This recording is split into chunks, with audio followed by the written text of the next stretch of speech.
Hello and welcome everyone to this lecture of Company Law. In this lecture, we are going to discuss about Section 136 of the Companies Act.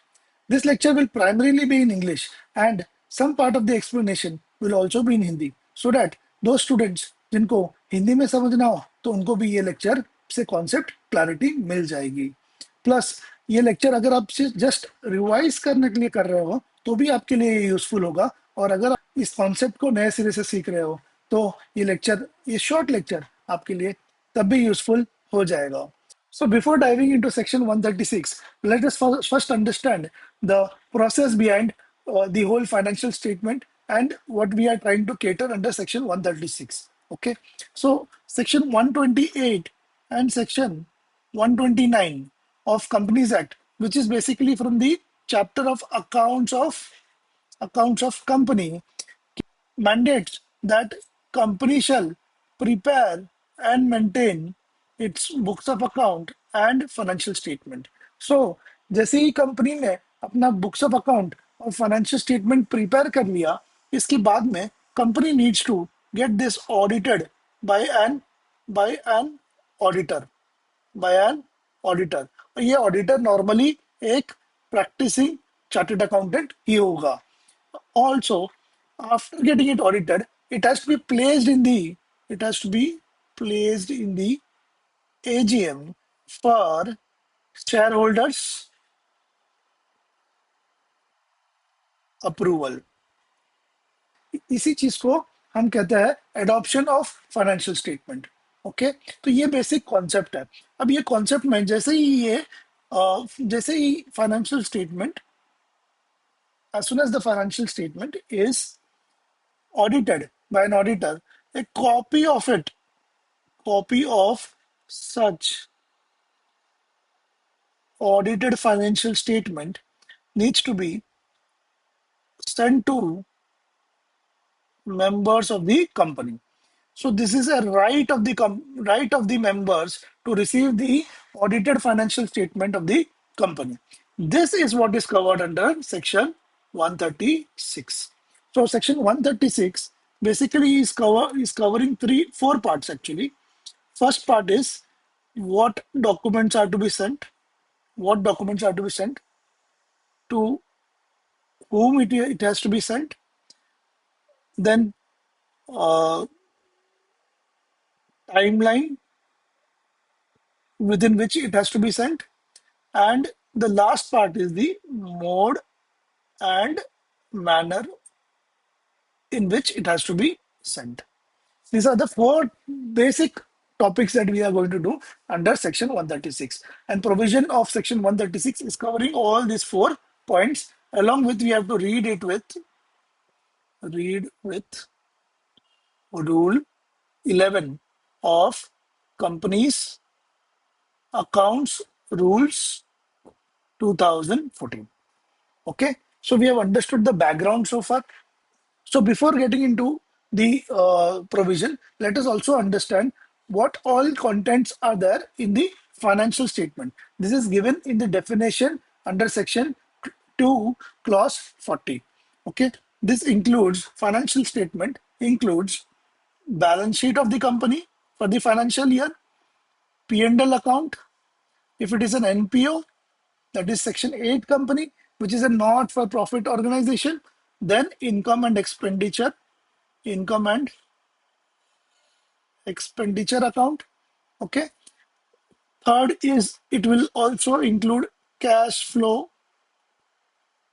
It will also include cash flow statement. Fourth is it will include statement of changes in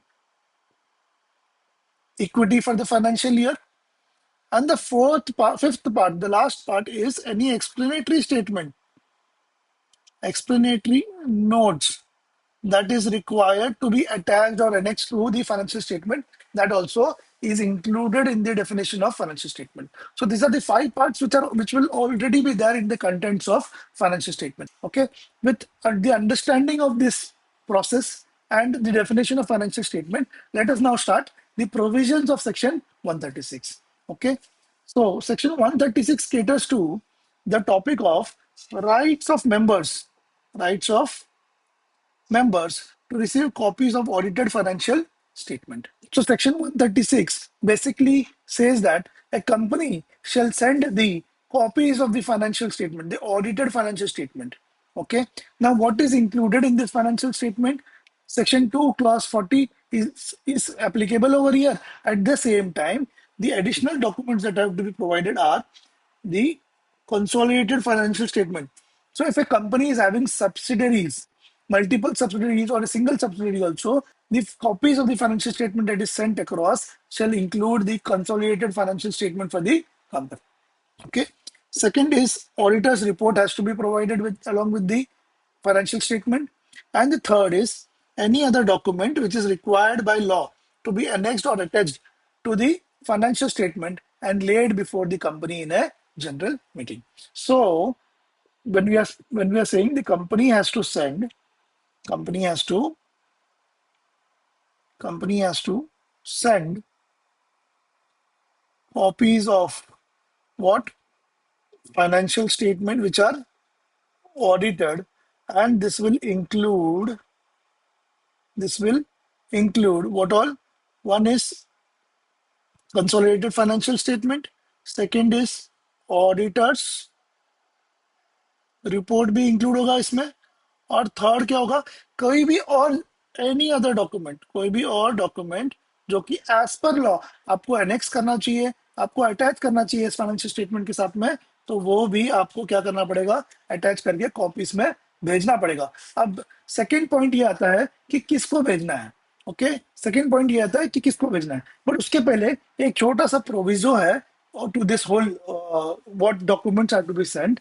उसमें ये कहा गया है कि अगर company का कोई subsidiaries है तो आप सीएफएस जो कि है कंसोलिडेटेड फाइनेंशियल स्टेटमेंट भेजते हो तो भी इनफ है. लेकिन अगर किसी मेंबर ने स्पेसिफिकली रिक्वेस्ट किया कि मुझे सब्सिडरी का सेपरेट ऑडिटेड अकाउंट्स चाहिए, तो वो भी आपको प्रोवाइड करना पड़ेगा. So the provision to this section 136 subsection 2 speaks about that company shall provide a copy of separate audited or unaudited financial statement in respect of each of its subsidiary to any member who asks for it. तो ये किस basis पे हो गया? ये हो गया request basis पे हो गया कि अगर कोई भी मेंबर अगर पूछता है कि या रिक्वेस्ट करता है या वो अप्लाई करता है कि मुझे सब्सिडरीज का सेपरेट ऑडिटेड अकाउंट चाहिए, तो वो भी कंपनी को प्रोवाइड करना पड़ेगा. बट जनरली कंपनी को प्रोवाइड करना पड़ेगा क्या? नहीं, कंपनी को खाली कंसोलिडेटेड फाइनेंशियल स्टेटमेंट प्रोवाइड करेंगे तो भी इनफ हो जाएगा. यहां तक अपने को समझ में आ गया क्या? तो हमने जो फर्स्ट पार्ट कवर किया है यहाँ पे कि फर्स्ट पार्ट क्या है? What documents are to be sent, ये हम लोगों ने अभी कवर कर लिया है. अब सेकेंड पार्ट पे जाते हैं हम. सेकेंड पार्ट किस बारे में है? सेकेंड पार्ट है कि किसे भेजना है या who is entitled to receive this documents. So this is very very simple.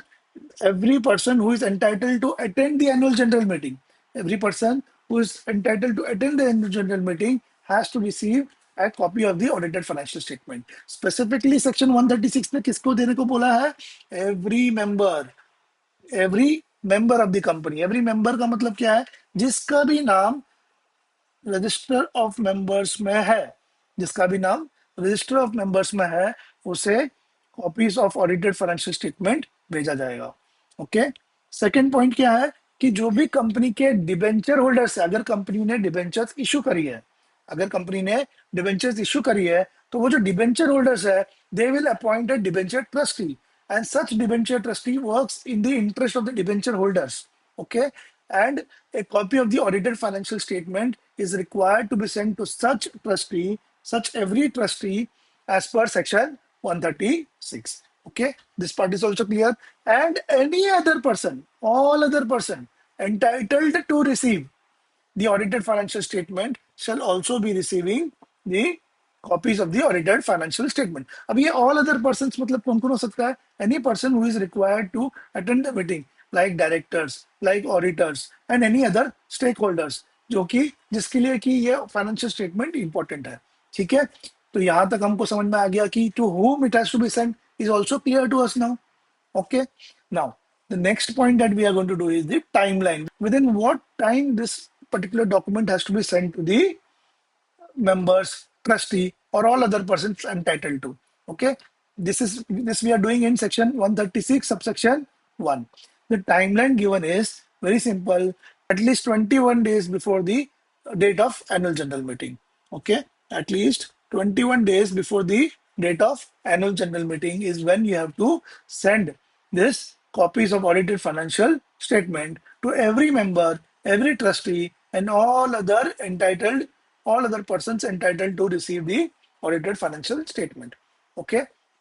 इसमें एक चीज आपको ध्यान रखना है कि अगर सेक्शन 8 कंपनी की बात करते हैं हम, जो कि है NPO, if it is an NPO, then in that case instead of 21 days there is a relaxation that you can send it at least 14 days before the meeting date.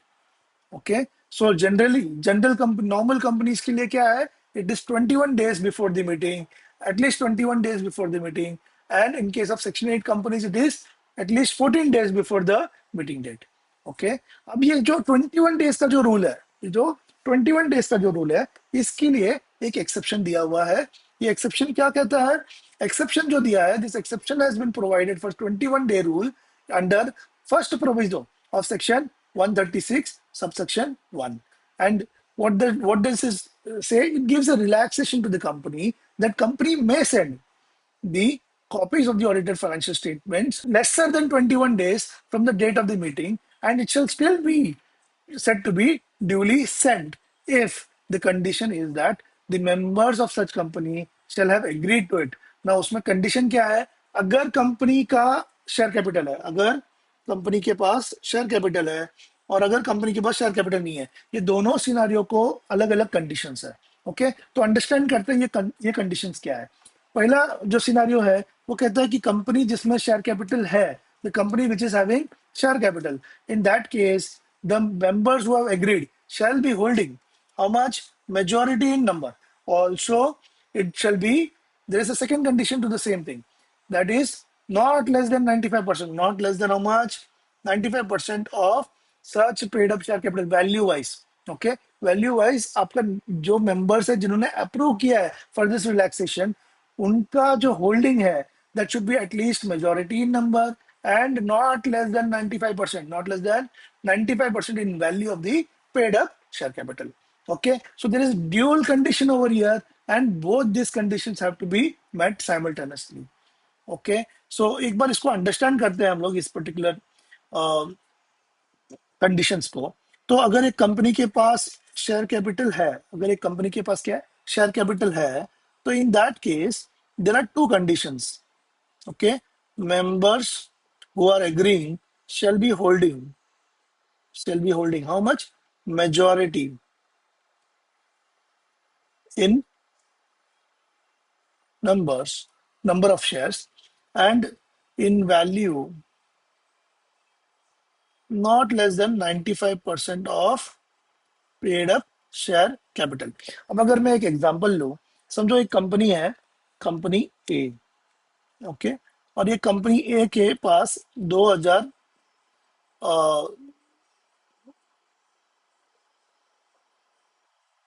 Members हैं, और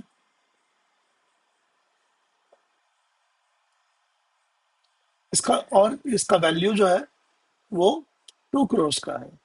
ठीक है, पेड अप शेयर कैपिटल का. Okay, total value. So what is required is more than 1001 members should have approved it, which is majority, and in terms of value it should be 1.9 crores. So such members shall be holding a value of 1.9 crores in the company, which is how much? 95%, at least 95%. Okay, and there should be at least 1001 members in majority.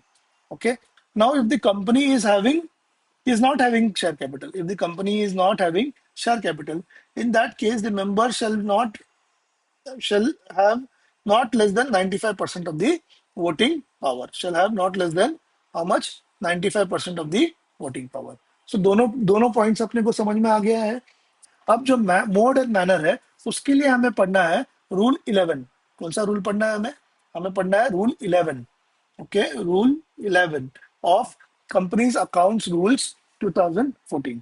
अब ये बहुत ही simple है। This is applicable to all the listed companies. Okay, first of all, it is applicable to all the listed companies, and second, it is applicable to such public companies where the net worth is more than 1 crore and the turnover is more than 10 crores. Okay, दोनों conditions अगर meet होती है तो rule 11 applicable हो जाएगा।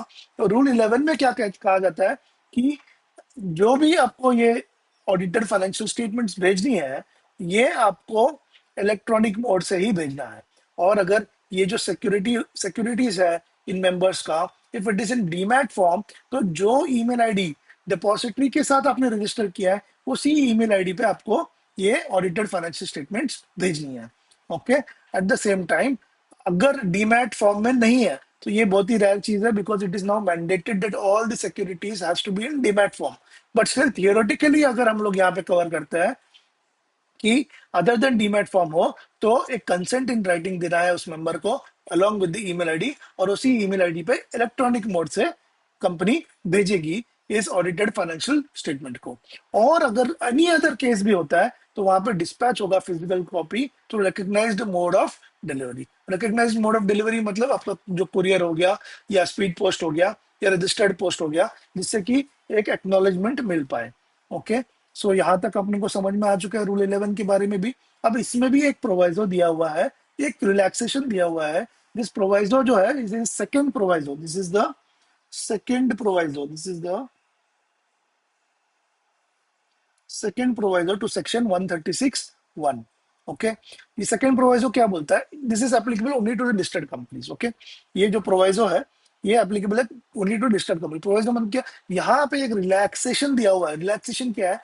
Condition है relaxation के। Okay, कि कंपनी अगर लिस्टेड है, वो कंपनी अपने रजिस्टर्ड ऑफिस में during the business hours 21 days के लिए before the date of meeting, अगर copies of such document, that such documents मतलब ऑडिटेड फाइनेंशियल स्टेटमेंट, अगर अवेलेबल रखती है फॉर इंस्पेक्शन ऑफ मेंबर्स और एनीबडी, ठीक है, तो ये एक कंडीशन उनका फुलफिल हो जाएगा। और सेकंड कंडीशन क्या है? Second condition is it has to also provide statement containing salient features of such documents in form AOC3।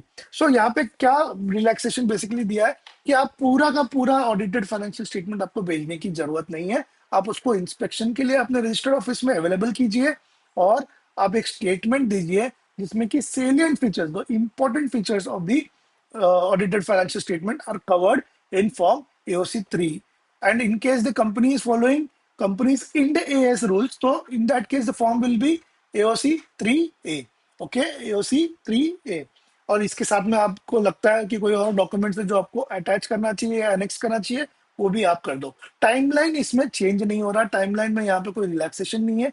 Timeline में रूल वही है कि 21 days, not less than 21 days before the date of the meeting. Okay, तो ये second प्रोवाइजर भी हमें clear हो चुका है। तो रूल 11 कहता है इलेक्ट्रॉनिक मोड से भेजना है। ओके, फर्स्ट पॉइंट तो ये वाला कवर हो गया हमारा। फिर सेकंड प्रोवाइजो में क्या बोला कि अगर ये लिस्टेड कंपनी है, तो लिस्टेड कंपनी इंस्पेक्शन के लिए दे दे और एक स्टेटमेंट दे दे AOC3 में, और जो भी डॉक्यूमेंट्स है वो उसको अटैच कर दे 21 डेज बिफोर द मीटिंग। भिजवा दे, किसको भिजवा दे? मेंबर्स को, डिबेंचर ट्रस्टी को, और एनी पर्सन और all person who are entitled to receive the audited financial statement. यहाँ तक हमको सबको एब्सोल्युटली क्लियर हो चुका है। अब ये कॉन्सेप्ट का हम लोग लास्ट पार्ट पे पहुंच रहे हैं। ठीक है, थोड़ा और पेशेंस, लास्ट पार्ट में ये कॉन्सेप्ट अभी हमारा कवर हो जाएगा, ये प्रोविजन अपना पूरा पूरा कवर हो जाएगा। अब लास्ट पॉइंट क्या है कि कंपनी को ये जो ऑडिटेड फाइनेंशियल स्टेटमेंट है, इसको वेबसाइट पे भी अपलोड करना होगा, वेबसाइट पे भी प्लेस करना होगा। अब ये वेबसाइट में क्या क्या प्लेस करेंगे? अगेन फाइनेंशियल स्टेटमेंट यहाँ पे इंक्लूड होगा, जिसमें कि कंसोलिडेटेड फाइनेंशियल स्टेटमेंट है जो हमने हार्ड कॉपी में भी भेजा था, या हमने ई कॉपी में भी भेजा था। Plus at the same time हम सेपरेट ऑडिटेड अकाउंट्स भी भेजेंगे, यहाँ पे वेबसाइट पे प्लेस करेंगे। हम सेपरेट ऑडिटेड अकाउंट्स भी यहाँ पे हम लोग हर एक सब्सिडरी के लिए यहाँ पे हम लोग वेबसाइट पे प्लेस कर देंगे। सो हम लोग यहाँ पे कंसोलिडेटेड फाइनेंशियल स्टेटमेंट भी दे रहे हैं जो कि कंसोलिडेटेड है, which will include holding plus subsidiaries का टुगेदर मिला के कंसोलिडेटेड फाइनेंशियल स्टेटमेंट है। और सेपरेट ऑडिटेड अकाउंट्स भी हमको अपलोड करना होगा वेबसाइट पे of each subsidiary separately. Okay, and all other documents required to be annexed और अटैच्ड। ये पार्ट भी हमारा क्लियर हो गया कि हमें वेबसाइट पे क्या क्या प्लेस करना है।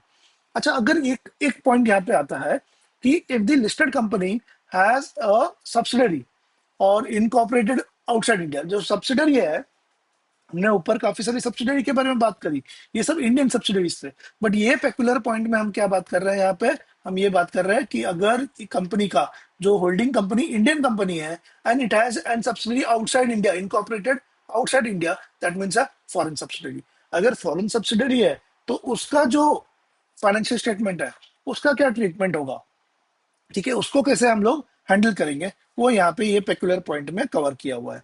इसमें क्या कहा जाता है कि अगर ये जो फॉरेन सब्सिडरी है, ये जो फॉरेन सब्सिडरी है, फॉर एग्जांपल समझिए कि अगर हम लोग बात कर रहे हैं कि ए कंपनी, ये इंडियन कंपनी है, registered in India, okay, and there is an B company which is registered in से लंदन, ओके।